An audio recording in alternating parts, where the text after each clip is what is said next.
हज के अरकान कितने दिनों पर मुश्तमिल है?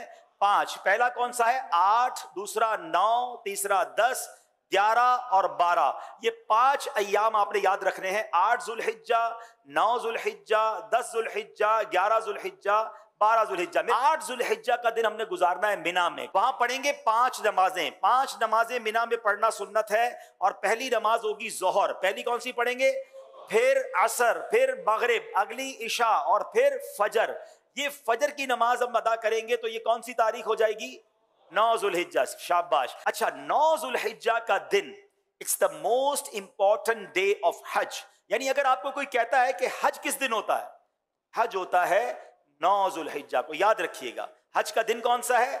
9 जुल्हिज्जा। ये वकूफ अरफा, ये हज का रुकने आजम है, द मोस्ट इंपॉर्टेंट रुकन आप कह लें। हज के 3 फराइज हैं, एहराम पहनना, नियत करना और तवाफुज ज़ियारा, लेकिन रुकने आजम है वकूफ अरफा। तो वकूफ अरफा जो है ये मोस्ट इंपॉर्टेंट डे है।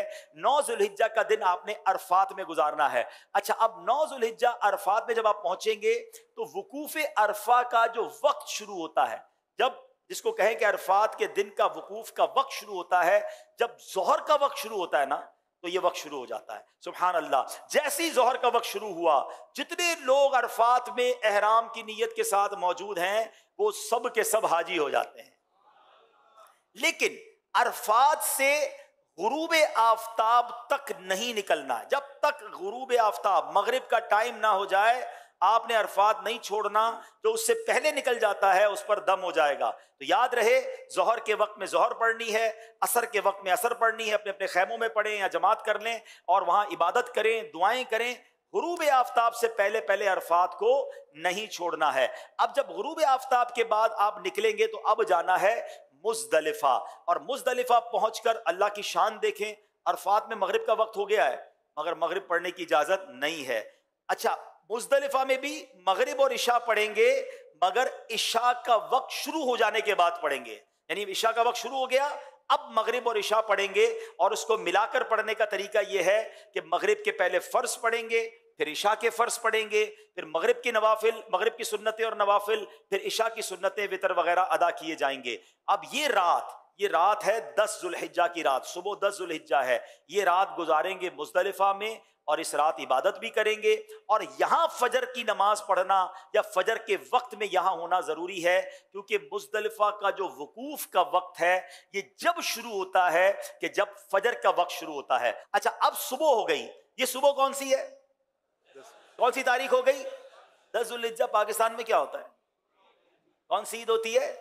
बकरा ईद। हाजी देखो कैसे कमाल की ईद मना रहा होता है। लोग अच्छे अच्छे कपड़े पहने हैं, खुशबू लगाए घूम रहे होते हैं, एक दूसरे से ईद मुबारक कर रहे होते हैं। हाजी के एहराम भी मैला, उसके बाल भी बिखरे हुए, उसकी आंखें भी नींद से, थकन से चूर है। ये कैसी ईद है?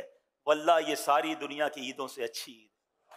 हाय हाय, क्योंकि अल्लाह को ये मैला कुचैला हाजी बड़ा पसंद है। आज ईद का दिन है और हाजी को 3 काम करने हैं। 10 जुल्हिज्जा को 3 काम करने हैं और ये तीनों काम एक तरतीब से, सीक्वेंस से करना बड़ा जरूरी है। ठीक है, याद रखिएगा। पहले हाजी ने क्या करना है? रमी करनी है। क्या करना है? इसको रमी करनी है शैतान को कंकरियां मारनी है, बड़े शैतान को। उस दिन एक ही जमरे को, एक ही शैतान को कंकरियां मारनी है, 7 पत्थर मारने हैं। रमी करने के बाद हाजी ने क्या करनी? कुर्बानी। क्या करनी है? अच्छा, रमी कर ली तो कुर्बानी, जो भी करने वाला है उसको बताएंगे मैंने रमी कर ली, वो उसकी कुर्बानी हो जाएगी। कुर्बानी हो गई तो उसके बाद हाजी ने हलक करवाना है या कसर करवाना है, तकसीर करनी है, बाल उतरवाने हैं। अब वो एहराम से फारिग हो गया। जनाबे वाला कितने दिन हुए हैं? 2.25 दिन तो हुए हैं। 10 जुल्हिज्जा, 8 को तो एहराम बांधा था और 10 को फारिग हो गया। ठीक है, तो नो टेंशन एट ऑल। अब सारी पाबंदियां खत्म हो गई हैं एहराम की। खुशबू भी लगाएं, सिले हुए कपड़े भी पहने, एंजॉय करें। सिर्फ एक पाबंदी बाकी है जो मर्द और औरत की पाबंदी है। अब जब तवाफुज ज़ियारा कर लेंगे वो पाबंदी भी खत्म हो जाएगी। तो टेंशन एहराम की नहीं लेनी है। 2.5 डेज, 2.25 दिन, 2.5 दिन में आप एहराम से ऑलमोस्ट फारिग हो जाएंगे। अब आपका एक बड़ा फर्ज बाकी है और वो क्या है? तवाफुज ज़ियारा। तवाफुज ज़ियारा उसका नाम जरूर है मगर चक्कर उसके भी साथ ही हैं। वो नॉर्मल तवाफ की तरह है मगर ये तवाफ ज्यादा इंजॉयबल है कि इस तवाफ में अब आप कपड़े पहने हुए हैं, अब आप एहराम में नहीं हैं, अब आप अपने लिबास के साथ बड़े सुकून से तवाफुज ज़ियारा करेंगे। और फिर एक वाजिब है, वो है हज की सई। तो तवाफुज ज़ियारा और सई आपने करनी है। तवाफुज ज़ियारा का जो टाइम है वो 10 को भी कर सकते हैं, 11 को भी कर सकते हैं, 12 की गुरूब आफताब से पहले पहले करना है। तीसरी ईद को मगरिब की नमाज का वक्त शुरू होने से पहले पहले किसी भी वक्त तवाफ़ुज़ ज़ियारा किया जा सकता है, ठीक है। और जो सई है, जो तवाफ़ुज़ ज़ियारा के बाद करने वाली हज की सई है, वो आप कभी भी कर सकते हैं, 12 के बाद भी कर सकते हैं, लेकिन आप बेहतर है कि तवाफ़ुज़ ज़ियारा के साथ कर लें ताकि एक चीज कंप्लीट हो जाए। अब 11 और 12 ज़ुल्हिज्जा में दो मजीद आपने काम करने हैं। वो क्या करने हैं? आपने जमरात की रमी करनी है और उसमें 3-3 शैतानों को कंकरियां मारनी हैं और हर शैतान को 7-7 कंकरियां मारनी हैं। तो जब 3 शैतानों को 7-7 कंकरियां मारेंगे तो कितनी मारेंगे? 21 कंकरियां 11 ज़ुल्हिज्जा को भी मारेंगे और 21 कंकरियां 12 ज़ुल्हिज्जा को भी मारेंगे। Very good. अच्छा, अब 11 और 12 में जमरात की रमी का वक्त शुरू कब होता है? याद रहे, जैसे ही जोहर का वक्त शुरू होता है ना, जमरात की रमी का वक्त भी शुरू हो जाता है। तो जोहर के बाद से लेकर अगले दिन सुबह सादिक तक आप कभी भी रमी कर सकते हैं। चले जनाब, हज के 5 अय्याम पूरे हो गए। अब